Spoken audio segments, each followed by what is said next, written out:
Bismillahirrahmanirrahim. Assalamualaikum warahmatullahi wabarakatuh. Alhamdulillahirrabbilalamin. Wabihi nasta'inu ala umuri dunia waddin. Wassalatu wassalamu ala asyrafil anbiya'i wal mursalin wa ala alihi wa ashabihi ajmain, amma ba'du. Baik teman-teman semua, saya sangat bersyukur kepada Allah Subhanahu wa taala karena atas limpahan rahmat dan karunia-Nya saya bisa memenuhi tugas dari mata kuliah PPL. Yang dimana tugas ini adalah membuat video berdakwah, dan pada kesempatan kali ini saya akan membawakan tema mengenai hari akhir. Oke teman-teman, seperti yang kita ketahui bahwasanya hari akhir ini tidak akan terlepas dari alam dunia gitu, yang dimana alam dunia ini bersifatnya hanya sementara atau tidak kekal atau tidak qadim seperti Allah Subhanahu wa taala. Dan Allah juga bercerita mengenai hari akhir ini gitu. Allah berfirman dalam Quran surat Al-Infitor yang bunyinya A'udzubillahi minasyaitonirrajim. Bismillahirrahmanirrahim. Idzas samaa'u fatarat. Yang artinya ketika langit terbelah. Jadi dari satu ayat itu juga kita sudah sedikit mengetahui gambaran dari hari akhir itu hanya sedikitnya. Karena Allah Subhanahu wa taala juga berfirman dalam Quran surat An-Naba begini bunyinya. Bismillahirrahmanirrahim. Wa takunul jibalu kal ihnil manfush. Yang artinya bukit-bukit tercabut dan seperti bulu kambing yang dihembuskan oleh angin. Nah, teman-teman, dari Quran surat An-Naba ini kita semakin memiliki gambaran mengenai hari akhir itu seperti apa gitu. Jadi hari akhir itu yang memang benar-benar dahsyat sehingga gunung-gunung yang atau gunung-gunung atau bukit-bukit itu seperti kapas yang dihembuskan oleh angin gitu. Coba kita bayangkan juga ketika bulu kambing gitu ya, terkibas oleh angin atau oleh kipas gitu, itu pasti mereka udah berterbangan kemana-mana gitu. Apalagi gunung gitu, gunung sama gunung bertabrakan, itu pasti kita di dalamnya juga mengalami goncangan-goncangan yang sangat dahsyat gitu ya. Bahkan ada yang mengatakan bahwa kita itu seperti orang yang jalan mabuk gitu. Kebayangkan ya kalau orang-orang jalan yang mabuk itu seperti apa, sempoyongan gitu, karena ya itu dahsyatnya sebuah goncangan dari hari akhir itu seperti apa gitu, seberapa dahsyatnya gitu. Nah, itulah teman-teman sedikit gambaran mengenai hari akhir itu seperti apa gitu ya, itu baru sedikitnya gitu. Kemudian yang menjadi misteri atau yang menjadi sebuah pertanyaan untuk kita semua itu kapan sih hari akhir itu terjadi gitu. Di sisi lain kita itu takut akan menjadi seseorang yang terlibat di hari akhir itu. Kita takut kan, karena mendengarnya aja udah ngeri banget gitu. Jadi akhirnya kita takut gitu. Cuman kita juga di sisi lain penasaran, gimana sih hari akhir itu, kapan sih hari akhir itu gitu. Kadang ada orang yang mikir, bener gak sih hari akhir itu? Nah itu juga sebenarnya tidak boleh seperti itu ya teman-teman, karena hari akhir ini adalah salah satu dari rukun iman gitu yang harus kita imani gitu. Jadi harus kita percaya bahwa hari akhir itu akan ada gitu. Lalu untuk pertanyaan-pertanyaan kapan sih hari akhir itu gitu. Jadi jangankan kita gitu ya, Rasulullah aja belum tahu gitu mengenai hari akhir ini seperti apa dan kapan. Bukan seperti apa, cuman kapan gitu. Rasulullah itu belum mengetahui gitu ya. Nah, pada suatu ketika nih ada cerita, pada suatu ketika juga sahabat itu bertanya kepada Rasulullah SAW, Nabi Muhammad, ya Rasulullah, kapan hari akhir itu akan terjadi gitu ya. Lalu Rasulullah SAW terdiam dan tetap berzikir gitu ya. Setelah zikir baru ia menjawab. Bahkan Rasulullah tidak menjawab gitu, menjawab pertanyaan dari sahabat yang bertanya gitu, melainkan ia balik bertanya gitu. Siapa yang bertanya seperti ini gitu. Kemudian pertanyaan kedua yang dilontarkan oleh Rasulullah itu bekal apa yang kamu sudah siapkan untuk menghadapi hari akhir ini gitu. Bahkan Rasulullah sampai bertanya seperti itu gitu, karena ya Rasulullah sendiri juga tidak mengetahui gitu ya itu menjadi misteri bagi kita semua gitu, karena hanya Allah Subhanahu wa taala yang mengetahui kapan terjadinya hari kiamat ini atau hari akhir ini. Di samping dari Rasulullah Shallallahu alaihi wasallam tidak mengetahui kapan terjadinya hari akhir, Rasulullah memberikan tanda-tanda gitu, sering bercerita mengenai tanda-tanda hari akhir itu kapan dan setelah terjadinya apa gitu hari akhir itu akan terjadi gitu. Jadi tanda-tanda hari akhir ini terbagi menjadi dua. Yang pertama itu tanda-tanda yang nampak. Tanda-tanda hari akhir itu ada yang nampak gitu ya, yang sangat jelas kita rasakan atau yang sangat jelas kita bisa melihatnya gitu. Nah, salah satu dari tanda-tanda akhir yang nampak ini, itu salah satunya ada perkataan Nabi bilang bahwa ketika orang-orang telah berlomba-lomba untuk meninggikan gedung-gedung gitu. Sampai suatu ketika itu ada Abi San'ani bercerita mengatakan bahwa ketika ada Jabal Abi Kubais yang telah kalah tingginya dari gedung-gedung yang didirikan oleh orang-orang gitu, oleh manusia, maka itu termasuk ke dalam tanda-tanda hari akhir gitu, tanda-tanda hari akhir yang sangat nampak, yang sangat jelas. Nah, kita kan udah melihat gitu ya bahwa Jabal Abi Kubais itu yang berada di samping Ka'bah itu udah kalah jauh tingginya dari gedung-gedung yang telah didirikan oleh manusia gitu, oleh orang-orang gitu. Jadi itu sangat nampak sekali dan kita rasakan gitu ya. Itu ya teman-teman, dari tanda-tanda hari akhir yang nampak gitu.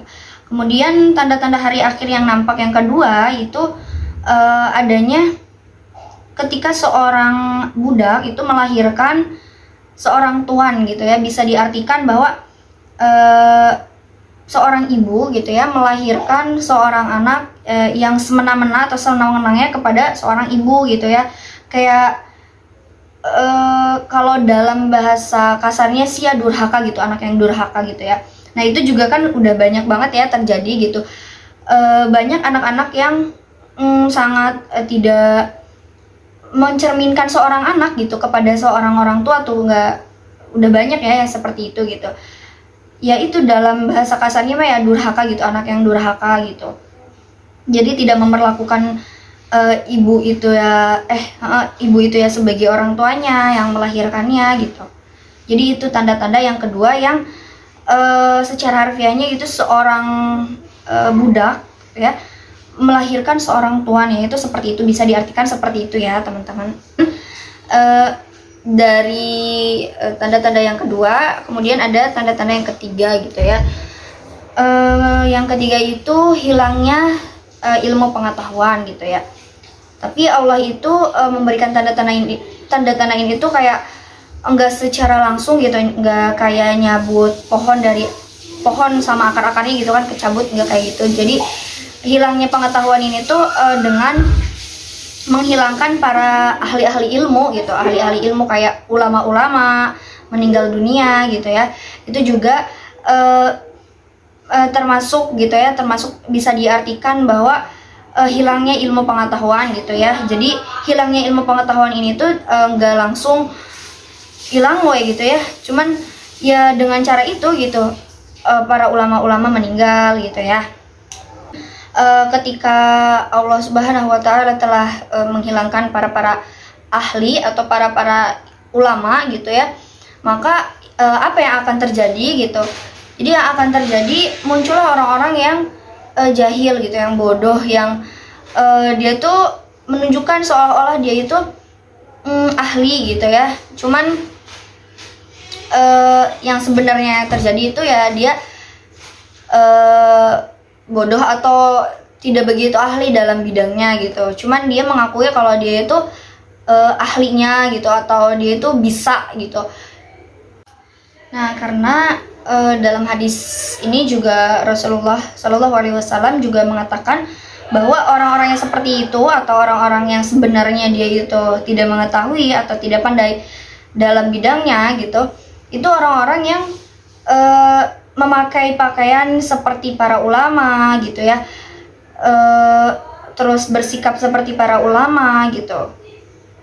Namun pada kenyataannya ya seperti itu gitu, dia tidak ahli, kemudian dia juga mohon maaf bodoh gitu. Jadi dia menggunakan pakaian, gaya gitu, gaya hidupnya gitu ya seperti para ulama gitu ya. Cuman yang sebenarnya terjadi ya seperti itu gitu ya, yang seperti dikatakan oleh Rasulullah gitu.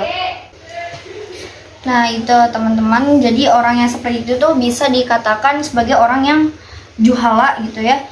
Rasulullah SAW juga berkata bahwa al-juhala labi sunal ulama gitu. Jadi orang-orang yang itu yang juhala, yang jahil atau bodoh gitu ya, ya dia yang mengenakan pakaian seperti ulama gitu ya, terus berbicaranya juga seperti mahir gitu ya, hingga orang-orang itu bisa berspekulasi gitu kalau dia itu ya orang-orang alim gitu, yang pada kenyataannya dia itu adalah orang yang dolla wa adolla, atau yang sesat dan menyesatkan gitu ya. Itu teman-teman masih di tanda-tanda yang ketiga, yang ketika ilmu pengetahuan itu telah tidak ada, maka yang terjadi akan datang gitu ya orang-orang yang seperti itu gitu, orang-orang juhala gitu, yang sesat dan menyesatkan. Nah teman-teman, selanjutnya tanda-tanda hari akhir selanjutnya itu ada guncangan gitu ya, guncangan di mana-mana gitu. Idza zulzilatil ardu zilzalaha gitu ya. Itu ada guncangan di mana-mana, atau bisa dibilang gempa bumi mungkin ya. Nah, jadi itu tanda-tanda yang selanjutnya itu ada gempa bumi di mana-mana gitu ya. Walaupun gempa bumi ini tuh udah sering terjadi sebelum kita lahir gitu ya, dari sebelum 2001 gitu ya, karena teman-teman semester 5 ini kan kebanyakan pada lahir di 2001 ya. Jadi sebelum itu juga ya gempa bumi itu udah terjadi gitu, walaupun tidak sesering sekarang ini gitu. Nah, ketika gempa bumi ini telah kita rasakan sering terjadi, maka apa yang kita lakukan gitu ya? Jangan sampai kita berpikir bahwa ya udahlah pasrah wae gitu ya, udah gempa bumi di mana-mana dan sebentar lagi juga kiamat gitu. Itu tindakan yang salah ya. Jadi ya udah tahu itu termasuk ke dalam tanda-tandanya gitu, kita bakalan menghadap Allah gitu ya kan, kapanpun gitu ya kita bakalan ya meninggal gitu ya, gitu kan ya. Jadi yang harus kita lakukan itu ya mendekatkan diri kepada Allah gitu, semakin mendekatkan diri kepada Allah.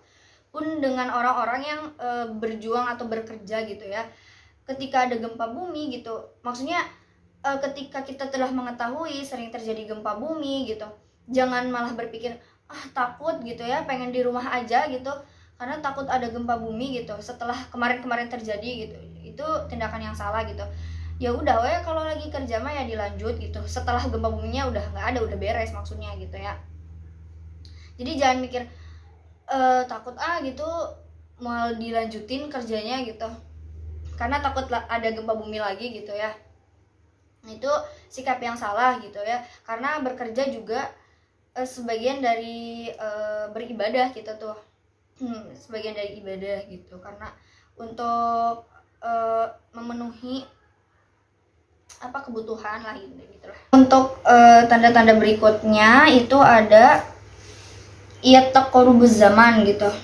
Maksud dari yataqarrubuz zaman itu masa atau waktu gitu ya, saling berdekatan gitu, yataqarrub, berdekatan gitu. Jadi kayak simpelnya kayak gini, kayak kita ngerasa kalau kita itu baru ngelakuin sesuatu udah kelar lagi gitu, kayak baru aja kita Idul Adha gitu, udah Idul Fitri lagi gitu, baru kita sholat Jumat udah sholat Jumat lagi gitu. Jadi yang gak kerasa waktu itu ya semakin gak terasa gitu ya. Sekarang itu kan udah kita alamin kan, udah banyak dari teman-teman juga gak kerasa ya udah semester 5 gitu ya, gak kerasa ya udah mau KKN lagi, gak kerasa udah PPL lagi. Itu ternyata itu termasuk ke dalam salah satu dari tanda-tanda hari akhir teman-teman.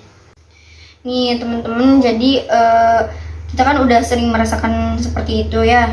Jadi beberapa gitu, salah satu dari pengaruh kita tidak terasa, udah kayak gini, udah kayak gitu gitu. Itu tuh salah satunya karena perbuatan-perbuatan kita itu ya tidak dibarengi dengan amalan gitu ya, salah satunya itu. Sehingga apa yang terjadi ya, kan kita tuh di akhirat bakalan dipertanggungjawabin semuanya gitu ya, termasuk masa gitu, masa yang kita lakukan di dunia itu ngapain aja gitu.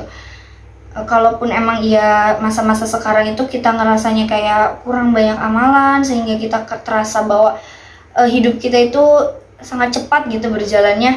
Nah itu suatu saat akan ditanyakan oleh Allah gitu ya, dan hal-hal yang seperti itu tuh bakalan berdampak di dunia juga gitu. Ketika kita tidak banyak melakukan amalan-amalan gitu ya, ya kita pasti bakalan acuh ke masa kita, maksudnya ke waktu-waktu kita gitu, yang dulunya kita hidup kayak rukun sama tetangga-tetangga gitu.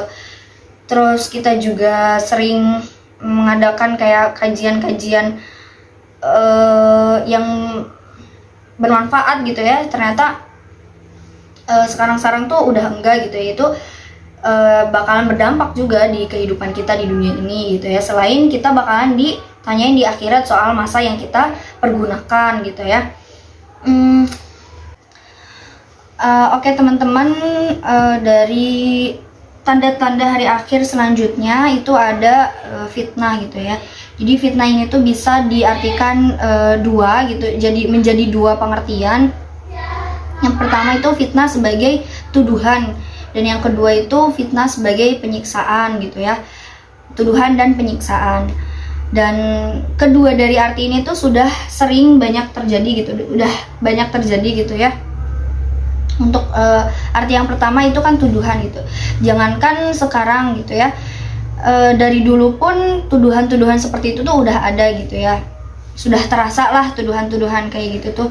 Apalagi sekarang kan udah zamannya benar-benar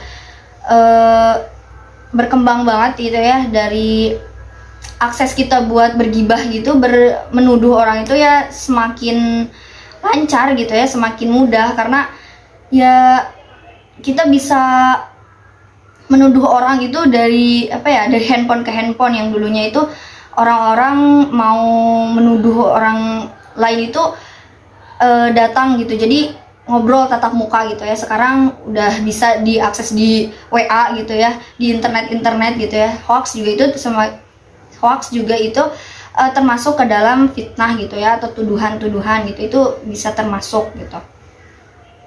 Kemudian fitnah yang diartikan sebagai penyiksaan gitu ya. Nah itu juga udah kita rasakan, udah kita lihat gitu, udah sering kita lihat penyiksaan di mana-mana gitu ya. Contoh kasus dari penyiksaan ini tuh muslim-muslim yang ada di Rohingya gitu ya. Waktu dulu kan itu udah ada kasusnya. Jangan jauh-jauh deh ya, di Indonesia juga banyak gitu dari siksaan-siksaan yang diberikan dari manusia kepada manusia sendiri gitu. Bahkan ada yang dari anaknya ke orang tuanya gitu ya. Itu kan sangat tidak wajar gitu ya. Oke teman-teman, mungkin itu saja yang bisa saya sampaikan mengenai gambaran hari akhir dan tanda-tanda hari akhir yang nampak gitu ya. Saya meminta maaf jika ada kesalahan dari kata-kata saya atau ada kesalahan dari perkataan saya, karena semuanya ini yang saya bicarakan atau yang saya sampaikan itu tidak pure bersumber dari saya pribadi gitu ya. Ada cerita-cerita dari hadis-hadis Rasulullah gitu ya, yang bersumber dari Bukhari wa Muslim. Mungkin itu yang bisa saya sampaikan. Saya Siti Sentiani, kurang dan kurangnya mohon dimaafkan. Syukran, wassalamualaikum warahmatullahi wabarakatuh.